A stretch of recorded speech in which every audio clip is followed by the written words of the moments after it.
क्या कहती है आपकी राशि? जानिए अपनी कुंडली एवं राशियों का पूर्ण विश्लेषण आचार्य चंदन शांडिल्य जी से। क्या कहती है आपकी राशि? जानिए अपनी कुंडली एवं राशियों का पूर्ण विश्लेषण आचार्य चंदन शांडिल्य जी से।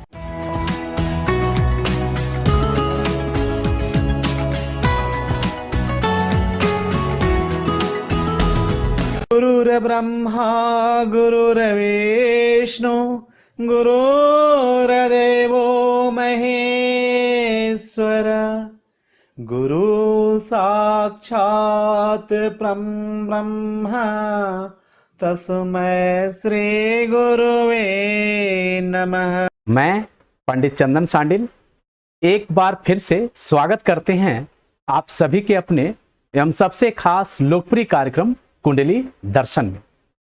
दर्शकों, कुंडली दर्शन के इस विशेषांक कार्यक्रम में आज बात करेंगे, यदि आपके कुंडली में शुक्र छठे भाव में बैठे हों तो क्या कुछ प्रभाव मिलने वाला है और किन किन लगन वालों को शुभ प्रभाव मिल सकता है या किन किन लगन वालों को मिश्रित प्रभाव मिल सकता है या फिर किन किन लगन वालों के लिए शुक्र छठे भाव में बैठकर अशुभ प्रभाव दे सकते हैं।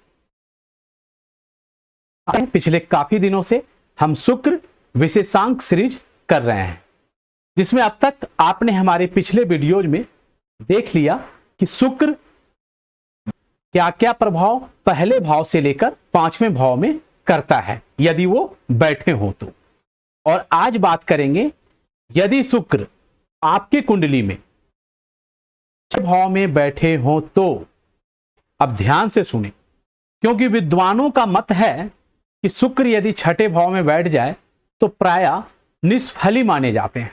अर्थात कि अधिकांश विद्वानों का ऐसा मत है कि शुक्र यदि छठे भाव में बैठ जाए तो निश्चित रूप से बहुत ज्यादा परिवर्तन नहीं होता है, वो निष्फल होते हैं। परंतु यहां पर एक विचार ध्यान देने वाली है कि शुक्र यदि आपके जन्म पत्रिका में ग्रहों के साथ युति करके बैठे हों या फिर प्रभावित हों तो ऐसे में कहीं ना कहीं कुछ विशेष जातक या जातिकाओं को शुभ प्रभाव या मिश्रित प्रभाव या फिर अशुभ प्रभाव भी मिलते हैं।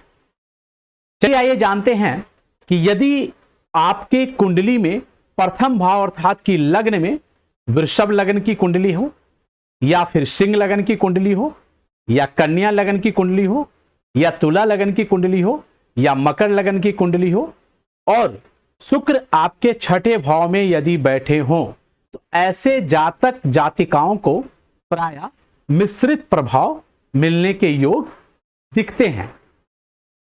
अब मिश्रित प्रभाव का मतलब मिला जुला प्रभाव, जिसमें आपको शुभ प्रभाव भी हो सकता है और अशुभ प्रभाव भी हो सकता है। यहां पर मैंने आपको आरंभ में ही बताया कि शुक्र छठे भाव में बैठकर विशेष शुभ प्रभाव नहीं देते हैं क्योंकि वो निष्फली हो जाते हैं। लेकिन मिश्रित प्रभाव के अनुसार भी यदि देखें, शुक्र आपका शुभ ग्रहों से प्रभावित हो तो ऐसे जातक, क्योंकि छठा घर जो होता है वो रोग ऋण शत्रु का होता है, तो शुक्र यदि प्रभावित अच्छे ग्रहों से हो तो ऐसे जातक शत्रु नाशक होते हैं। अर्थात आप पर कोई शत्रु, कोई दुश्मन हावी नहीं हो पाएगा। इसके साथ ही आप अपने बुद्धि बल का प्रयोग अच्छे तरीके से कर पाएंगे। जॉब की अपॉर्चुनिटी आपको अच्छे मिल सकते हैं। यहां तक कि आप अपने बुद्धिमता से ही धन का खर्च करने वाले होंगे। फैशन संबंधी वस्तुओं पर हालांकि आपका अधिक धन का खर्च हो सकता है। यहां पर एक बात आपको ध्यान दे कि छठे भाव में शुक्र वैसे संतान सुख में कमी भी देता है। खास करके यदि शुक्र आपका प्रभावित हो अशुभ ग्रहों के साथ तो ऐसे में यह योग आपको मिलता हुआ दिखाई दे रहा है कि संतान सुख में भी आपको कमी ला सकता है। और वहीं यदि शुभ ग्रहों के साथ युति करके बैठा हो तो विदेश यात्रा के भी योग बन जाते हैं। सुख साधनों पर आपको अतिरिक्त खर्च प्राप्त होते हैं। सुख साधनों पर आपका अतिरिक्त खर्च हो सकता है। यहां पर एक बात विशेष रूप से आपको और ध्यान देना है कि यदि शुक्र शुभ ग्रहों के साथ बैठे हों तो आप निरोगी भी रह सकते हैं।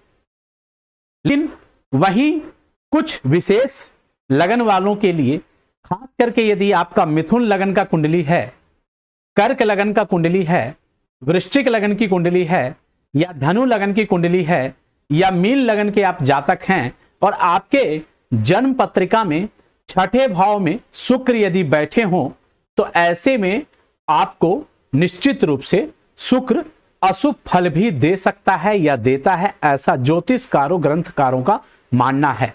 खास करके आपके माता के स्वास्थ्य या माता के सुखों में कमी आ सकती है। भूमि मकान आदि सुखों में आपको कमी आने के चांसेस दिखते हैं। अनेक प्रकार के सुखों में भी कमी आ सकता है। मानसिक तनाव भी आपको काफी हो सकता है। अशांति हो सकता है आपके मन में, शारीरिक कष्ट हो सकता है एवं अरिष्ट एवं गुप्त रोग भी हो सकते हैं। धन हानि के खर्च हो सकते हैं। ऋण आपका बढ़ सकता है, अर्थात कि कर्ज लेने की चांसेस बढ़ सकते हैं। और अगर देखें तो स्त्री के साथ आपका कोई कष्ट या मनमुटाव या विद्वेष हो सकता है। घर में कलह कलेश की स्थितियां उत्पन्न हो सकती हैं। आपके माता या मातृ पक्ष से कुछ विशेष हो सकता है आपकी दूरियां बन जाए। यहां तक कि मतभेद के साथ साथ वहां से आपके संबंध हो सकता है ज्यादा लंबे ना चल पाए, खास करके मातृपक्ष अर्थात कि मामा के घर से। अब यहां पर आपको विशेष रूप से ध्यान देना है, शुक्र यदि ज्यादा ही प्रभावित होकर छठे भाव में बैठ जाए तो ऐसे जातक को यौन रोग गुप्त रोग भी होने के चांसेस बढ़ जाते हैं। कुछ ऐसे भी रोग होते हैं जैसे टीबी, दमा, मतलब कुछ क्लिष्ट प्रकार के योग, यहां तक कि खून में कमी, डायबिटीज या फिर हीमोग्लोबिया की प्रॉब्लम भी आपको हो सकता है। तो ऐसे में आपके लिए आज का लाइव बहुत शॉर्ट में रहेगा और अगले कार्यक्रम में हम लोग जानेंगे कि शुक्र बाकी बचे हुए भावों में जैसे कि 7वें, 8वें, 9वें, 10वें, 11वें, 12वें भाव में क्या क्या प्रभाव देने वाला है। हालांकि छठा घर निष्फली है, इसलिए मैं शॉर्ट में बनाया, आपको बताया। और यदि आपके मन में कोई भी सवाल हो तो आप लाइव में आकर मुझसे पूछ सकते हैं। हमारा प्रतिदिन रात्रि में एक कार्यक्रम कुंडली दर्शन लाइव के नाम से आता है, उसमें आप अपना सवाल पूछ सकते हैं। फिर मिलते हैं आप सभी दर्शकों से। अपना कमेंट जरूर करें इस वीडियो के नीचे, वीडियो कैसा लगा। नमस्कार, जय माता दी, राधे राधे। क्या कहती है आपकी राशि, जानिए अपनी कुंडली एवं राशियों का पूर्ण विश्लेषण आचार्य चंदन शांडिल्य जी से।